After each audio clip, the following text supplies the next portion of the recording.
gas up the Jeep, it's good to be free. Load up the pans and fishing poles. The highway is long, the wheels turning round.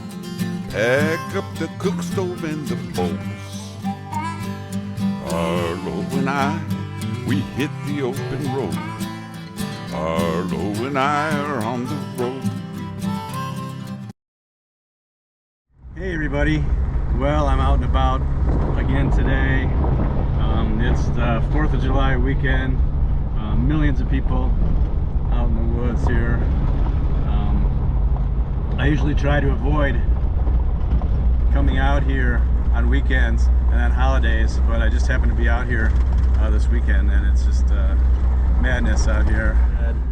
I'm trying to find a little bit of quiet out here in the woods today. A little bit of that quiet solitude that, well, the reason why I like coming out here to the woods. Thought I would just stop here along the rim here and eat a sandwich, and then figure out where I'm going to go.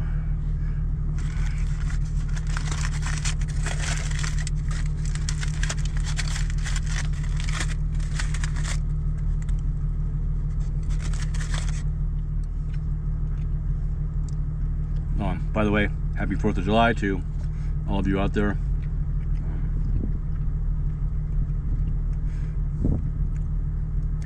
Hope you're all having a great holiday weekend.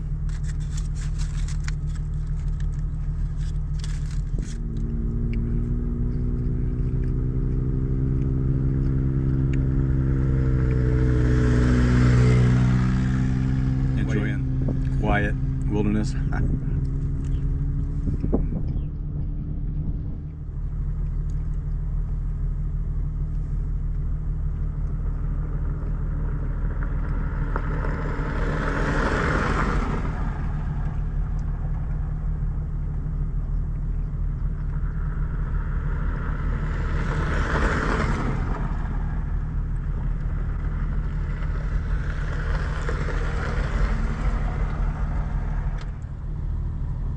So I think I'm going to go head out to where I was the other day and gather some more of that bee balm, that wild bergamot, and try to dry a bunch of it so that I have some in my pantry for the winter. It's really out all over right now, and it's easy to spot because of all those big, beautiful pink flowers.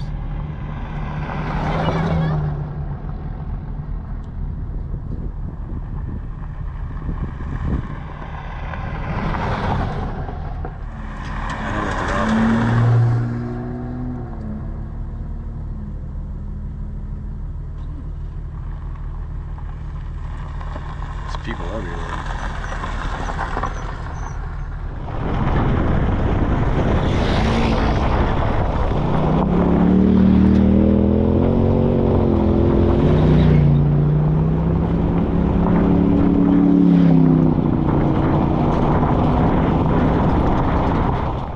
I seem to have found a nice quiet spot here in the woods. Took me a while, but I do have this little thrush that's flying around my head here. I must be near its nest, and it's talking to me and telling me, hey, what are you doing in my area?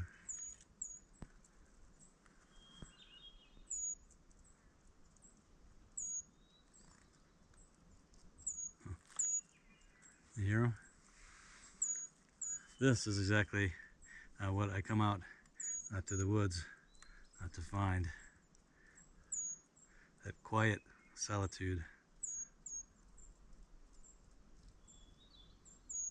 You know, it's really difficult to find a quiet spot these days.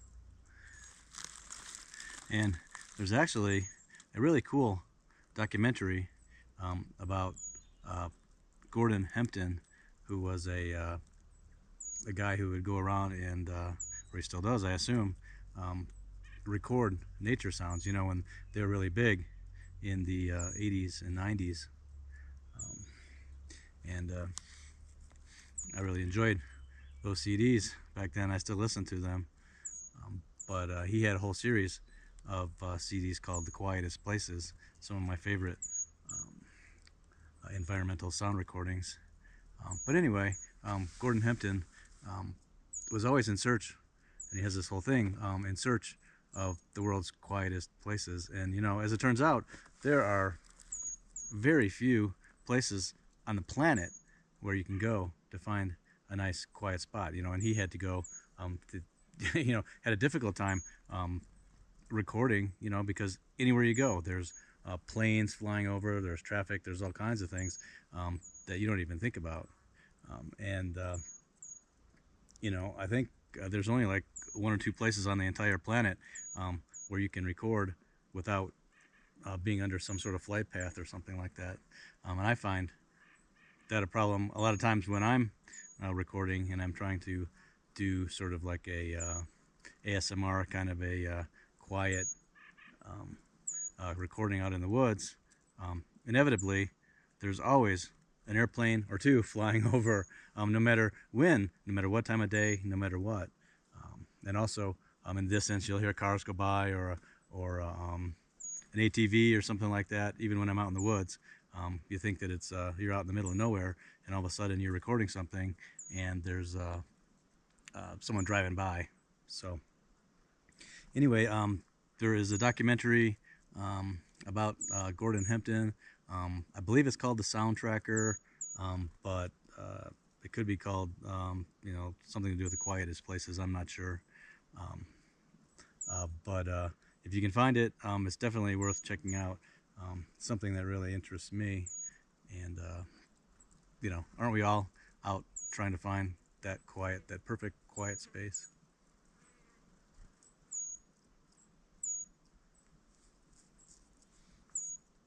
Someplace you can sit in the woods and have some angry mother thrush flitting around and yelling at me. It's going from that tree to that tree to that tree in a triangle around my head. So there must be a nest right around here somewhere.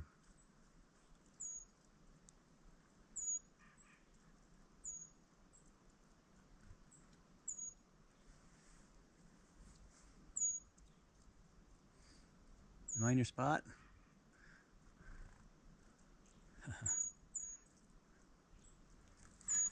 See if I can show you.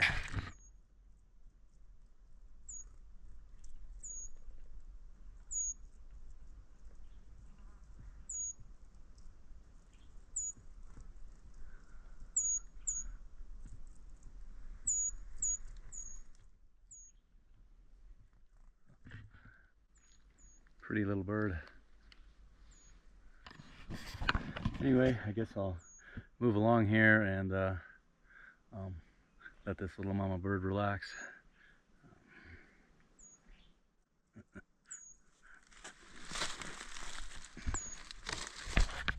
Now, even though I'm out a little bit farther, and even though I thought I had a nice little quiet spot, it seems to be that vehicles have found me.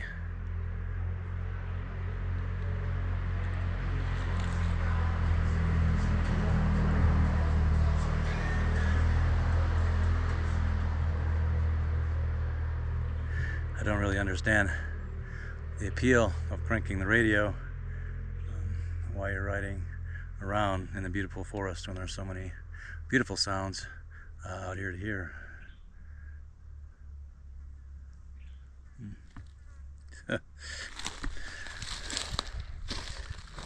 I knew what I was getting into though, coming out this weekend, so I'm not surprised. Just always hope you find a little bit of quiet somewhere.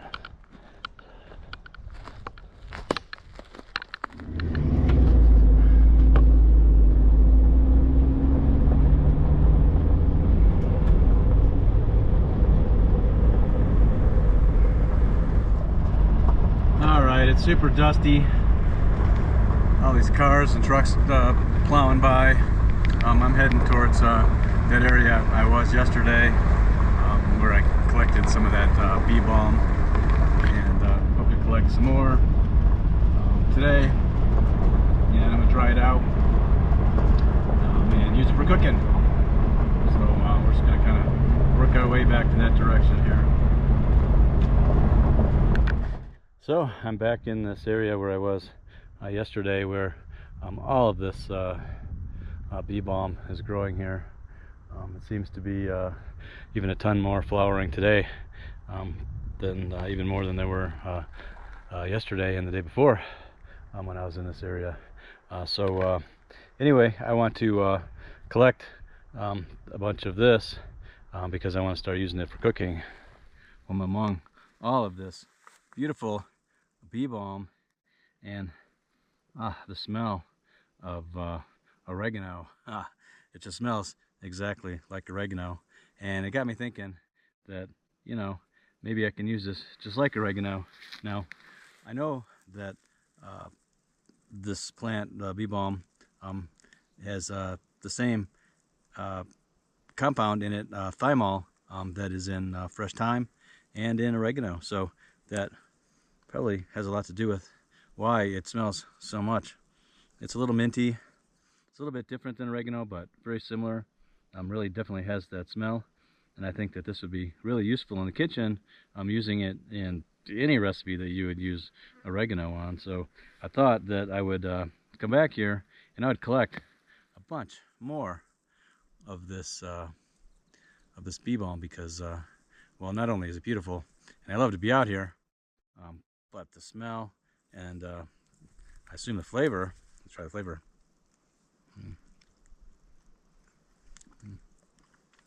Ooh, very, very strong. A little bit mintier than oregano, but it has very similar flavor. Very strong flavor, and I think this is going to be really useful in the kitchen. So, like I said, I'm going to gather a whole bunch of this, and I'm going to dry it, and so I can have it like all year round. I'm going to collect some of these with the flowers on it. I'm also going to collect a bunch of this just leafy bee balm here. I think that'll be great, you know, for cooking.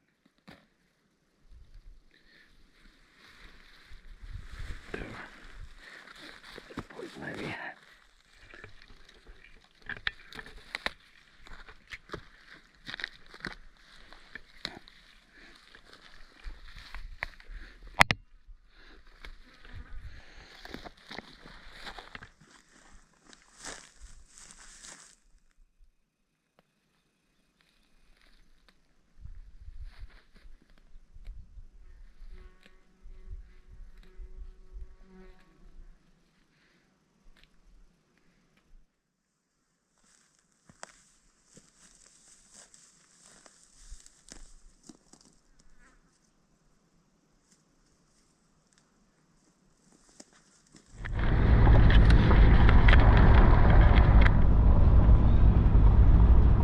Alright, we're back at the cabin, and I'm going to cook a quick steak here for dinner. I was going to cook it out in the woods today, but there were so many people and it was hot and I didn't feel like it, so I came back to the cabin and I'm going to cook it here. Alright, so I've got my steak. We collected our bee balm here, which like I said, smells and tastes a lot like oregano. I have some butter, I have some garlic, I have some salt and pepper. And I'm just going to throw this in the pan and cook it up really quickly. I have a nice grass-fed filet here, which I just cut in half to make it thinner. This is going to cook really quickly. Now, the last thing YouTube needs really is another guy cooking a steak, but no, here we go. I'm going to throw this in the pan, cook it up quick, and I just want to use some of that fresh bee balm that we collected today. So let's do this. Alright, so we're just going to season these just with some salt and pepper here. So just going to season those up and then take this over to the stove. Now, I already have my pan really hot here. I'm going to start the pan with a little olive oil.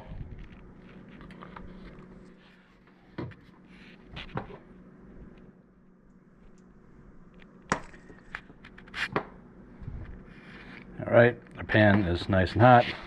I'm going to take our steak, And put that right into the pan.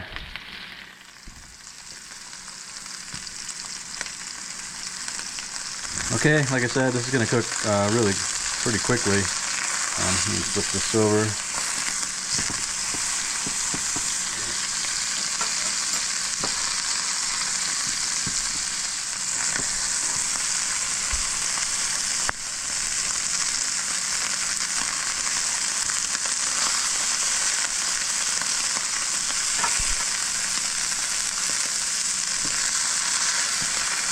I'm going to add just a touch more olive oil to this pan here.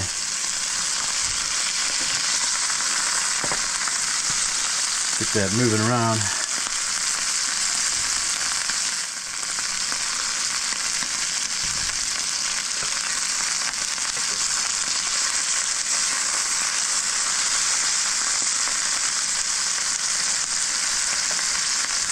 Okay, I'm going to add my garlic. I've got 2 cloves garlic here. I'm going to add my bee balm and some of my butter. 2 cloves. There we go.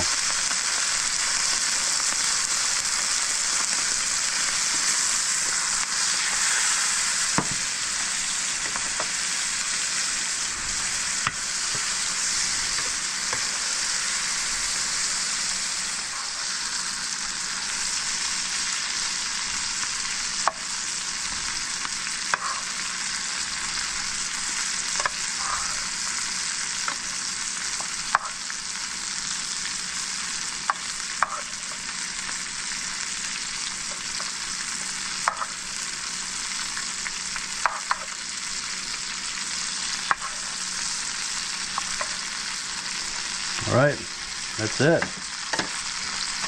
I'll bring these over to our plate.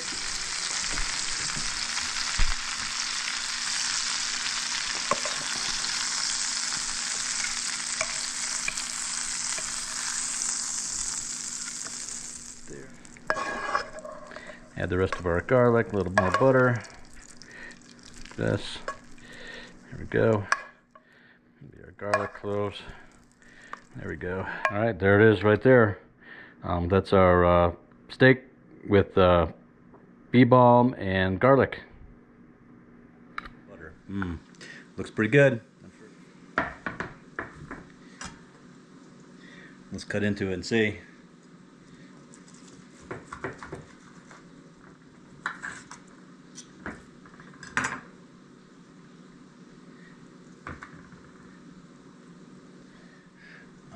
Perfect, medium rare, just the way I like it. Super delicious. That grass-fed steak is super delicious. Seasoning's nice.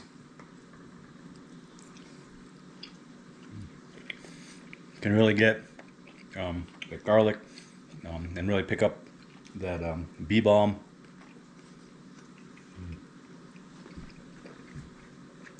Tastes so much like oregano that if someone were to serve it to me, I don't know if I would know the difference.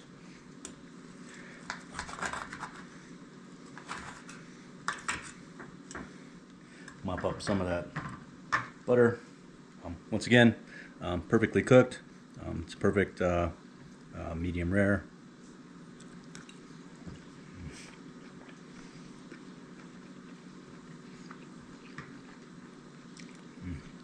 Really good. So there you go, the bee balm. It's really delicious. I would really suggest it if you have wild bee balm growing around you, or if you have it growing in your garden. It would taste just as good. Anyway, we were out on the Mogollon Rim today. We fought the crowds, all the dust, everybody driving around in their all-terrain vehicles, but we made it back home. Having a nice steak, and well, another 4th of July weekend. I hope you're having a good one. If you like this video, please like, please subscribe. That always helps us a lot. And we'll see you in the next one. All right, bye-bye. Load up the pans and fishing poles. Arlo and I, we hit the open road. Arlo and I